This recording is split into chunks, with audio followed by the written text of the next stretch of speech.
हे everyone, welcome और welcome back to my channel. तो सबसे पहले वीडियो में आप सबका स्वागत है। और आज की जो वीडियो होने वाली है ना, ये बेसिकली सबसे ज़्यादा मोस्ट रिक्वेस्टेड टॉपिक का वीडियो है, जो कि लोग मेरे से इंस्टाग्राम पे डीएम करके या फेसबुक पे मुझे मैसेज करके मेरे से पूछते हैं। तो आज मैं आप लोगों के लिए उसी टॉपिक पे वीडियो लेकर आने वाली हूँ।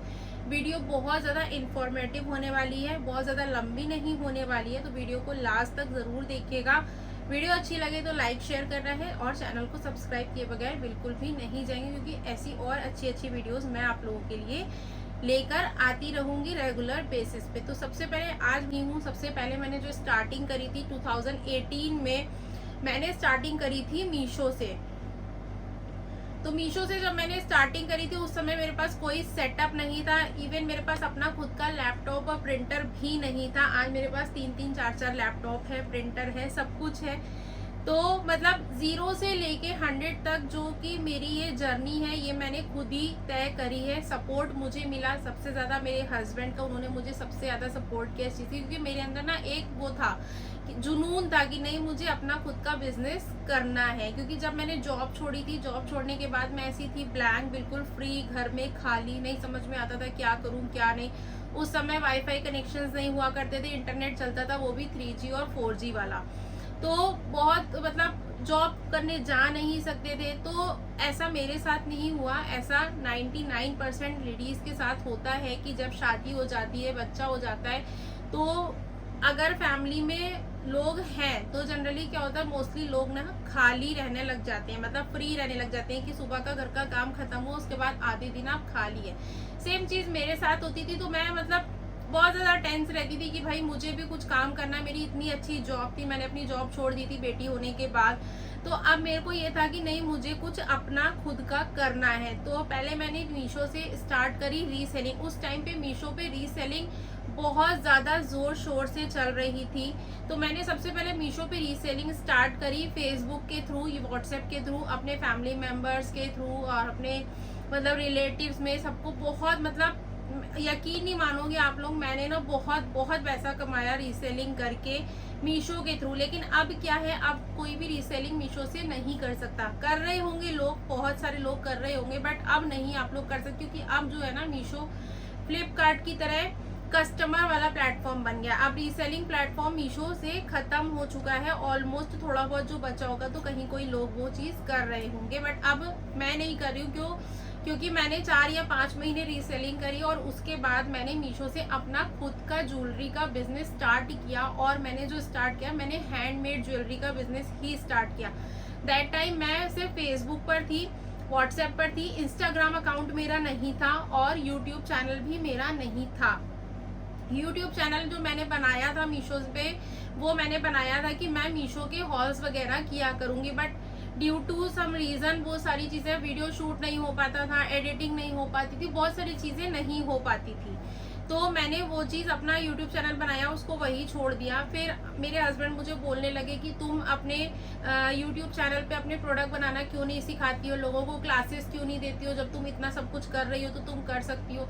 बट मैंने उस टाइम माइंड में क्या था कि नहीं, अपनी जो चीज़ है वो हमें ना दूसरों को नहीं बतानी, मतलब अपने बिजनेस के लूप होल्स हमें दूसरों को नहीं देने। बट आज की डेट में क्या है, आज वो सारी चीजों के ट्रेंड जो है वो बदल चुके हैं। मतलब आज लोग क्या कर रहे हैं, एक दूसरे को एनकरेज कर रहे हैं कि नहीं, अगर मैं घर बैठे बिजनेस कर सकती हूँ तो आप क्यों नहीं कर सकते। मतलब बहुत बड़ी चीज है कि आप घर से मैनेज कर सकते हैं, अपना बिजनेस भी कर सकते हैं। तो मैंने फिर उसके बाद अपना बिजनेस अच्छे से सबसे पहले मीशो पे सेलर रजिस्ट्रेशन किया। और मैंने, आप लोग यकीन नहीं मानेंगे, अपना बिजनेस सिर्फ 10,000 रुपीज से स्टार्ट किया। सिर्फ 10,000 रुपीज का ही मैंने इन्वेस्टमेंट किया था, से ही स्टार्ट किया। क्योंकि मैं मीशो से ऑलरेडी रीसेलिंग कर रही थी, तो मैं मीशो के बारे में बहुत सारी चीजें जान चुकी थी। तो मैंने सबसे पहले मीशो पे सेलर रजिस्ट्रेशन किया। कैसे करना है, बहुत ही सिंपल प्रोसेस होता है। तो मैं ये चाहती हूँ कि अगर आज मैं 6 सालों में इतनी आगे बढ़ पाई हूँ, रात रात जग के मैंने काम कराया। जब मेरे पास मीशो पे ऑर्डर आते थे, पहले 1 ऑर्डर आया, फिर 4 ऑर्डर आए, फिर 10 ऑर्डर आए, फिर 25 ऑर्डर आए, ऐसे कर करके मेरे पास धीरे धीरे ऑर्डर्स बढ़ने लगे और मैंने जो सबसे पहला प्रोडक्ट सेल करना शुरू करा था वो उस टाइम पर मीशो पे ज्वेलरी कैटेगरी में कोई नहीं बेच रहा था, क्योंकि मैंने गूगल पे सर्च करके स्टार्ट किया था कि क्या ये प्रोडक्ट कोई और बेच रहा है। क्योंकि कंपटीशन बहुत ज़्यादा है मार्केट में। मतलब अगर आप एक प्रोडक्ट बेच रहे हैं और अगर आपका वो प्रोडक्ट अच्छा सेल होने लगा तो ये मीशो फ्लिपकार्ट वाले खुद आपका प्रोडक्ट जो है वो दूसरों को रिकमेंड करते हैं प्राइस के लिए कि आप 5 रुपए कम में अपना ये वाला प्रोडक्ट सेल करो। इसकी जो डिमांड है वो मार्केट में बहुत ज़्यादा है। तो मैंने सारी चीज़ें सर्च करी, क्योंकि ज्वेलरी का मुझे बहुत सालों से एक्सपीरियंस है, ज्वेलरी बनाना मुझे बहुत टाइम से आता है सारी चीज़ें। सबसे पहले मैंने क्या किया, 10,000 रुपये का इन्वेस्टमेंट किया। 10,000 रुपये मैंने सिर्फ अपने बेसिक 4 टूल खरीदे जो ज्वेलरी बनाने के लिए सबसे ज़्यादा इंपॉर्टेंट होते हैं, और कुछ थोड़ा बहुत थोड़ा थोड़ा सामान खरीदा। 1 किलो, आधा किलो, 100 ग्राम, 200 ग्राम, डिपेंड कि मुझे कितनी उसकी रिक्वायरमेंट है। गई मार्केट हस्बैंड के साथ अपने और सारी चीज़ें लेकर आई, तो 5-7 हज़ार रुपये का मेरा रॉ मटेरियल आया। उसके बाद पैकिंग मटेरियल चाहिए था। पैकिंग मटेरियल आज की डेट में जितने ज़्यादा रिस्ट्रिक्शंस हैं ई कॉमर्स पे पैकिंग मटेरियल, उस टाइम पर उतने नहीं थे, 18 में इतने नहीं थे। तो वो सारी चीज़ें मैंने खरीदी। 2-3 हज़ार रुपये का वो आया। मतलब ओवरऑल मेरे 10,000 रुपये का ही इन्वेस्टमेंट हुआ था बिजनेस स्टार्ट करने में। तो मैं चाहती हूँ कि जैसे मैं कर रही हूँ वैसे बहुत सारे लोग, आप लोग भी वो चीज़ कर सकते हैं, क्योंकि अब सारी चीज़ें बहुत आसान होगी। हर बंदे के पास लैपटॉप है, हर घर में प्रिंटर है, हर घर में वाईफाई लगा हुआ है। ऐसा नहीं है, कोई घर होगा मुश्किल जिसके यहाँ वाईफाई नहीं लगा होगा। मेरे घर में उस टाइम पे वाईफाई नहीं लगा था। वाईफाई मैंने अपना बिजनेस स्टार्ट करने के बाद लगाया। तो सबसे पहले हमें बिजनेस स्टार्ट करने के लिए सिर्फ 4 चीज़ों की रिक्वायरमेंट होती है। सबसे पहले हमें एक चाहिए लैपटॉप और कंप्यूटर, मतलब कंप्यूटर हो, लैपटॉप हो, कुछ भी हो आपके पास, और एक प्रिंटर। प्रिंटर सबसे ज़्यादा इंपॉर्टेंट है, क्योंकि आप रोज अपने प्रिंट आउट निकालने के लिए बाहर नहीं जा सकते। दूसरा हमें चाहिए होता है एक मिनिमम अमाउंट। तो मैं तो आप लोगों को जिसको भी सजेस्ट करूंगी उसको मैं यही सजेस्ट करूंगी कि आप हैंडमेड आइटम ही सेल करने की कोशिश करना, क्योंकि हैंडमेड आइटम्स में ना सबसे बड़ा जो फायदा होता है वो ये होता है कि हमें स्टॉक बहुत ज्यादा मेंटेन करके नहीं रखना पड़ता है। मतलब क्योंकि हैंडमेड है, हम खुद बना रहे हैं, तो अगर आपके पास 10 ऑर्डर आए तो आप 10 बना सकते हो, 20 ऑर्डर आए तो आप 20 बना सकते हो। रेडीमेड आइटम्स की सेलिंग में कम जाना, क्यों? क्योंकि रेडीमेड में क्या होता है, हमें स्टॉक मार्केट से परचेज करना पड़ता है, और मार्केट में एक आदमी से 10 लोग अगर सामान खरीद रहे हैं तो समटाइम्स ये होता है कि आपके पास आज ऑर्डर आया, आपके पास स्टॉक नहीं है या कम पड़ गया, तो मार्केट में आपको एट ए टाइम वो अवेलेबल नहीं मिलेगा। दूसरी चीज सबसे ज्यादा इंपॉर्टेंट है ऑनलाइन में सेल करने के लिए, आपको चाहिए जीएसटी नंबर। जीएसटी नंबर के बिना आप ऑनलाइन सेल नहीं कर सकते हो ई कॉमर्स प्लेटफॉर्म पे। आप वैसे इंस्टाग्राम स्टोर बना लो अपना, इंस्टाग्राम पे आप कर सकते हो, बट ई कॉमर्स प्लेटफॉर्म पे आप वो चीज नहीं कर सकते। ई कॉमर्स प्लेटफॉर्म पे आपको सेलिंग करने के लिए जीएसटी नंबर मस्ट है, होना ही होना चाहिए। जीएसटी नंबर के बिना आप सेलिंग नहीं कर पाएंगे, क्योंकि अगर आप जीएसटी नंबर ले लेते हो तो आप ऑल ओवर इंडिया कहीं पर भी सेल कर सकते हो। बस ये 2 चीजें आपको चाहिए। अगर आपके पास ये 2 चीजें हैं तो आप लोग ई कॉमर्स पे अपना बिजनेस सेम डे स्टार्ट कर सकते हो। अगर आपने आज रजिस्ट्रेशन किया है, अभी आपका रजिस्ट्रेशन हो जाएगा, 4 से 5 दिन में आपके पास कॉल आ जाएगा, वो आपको लिस्टिंग बता देंगे कि आपको लिस्टिंग कैसे करनी है, सारी चीजें आपको सीखनी है। ये सारी चीजें करने के बाद आपका बिजनेस डेफिनेटली स्टार्ट हो जाएगा।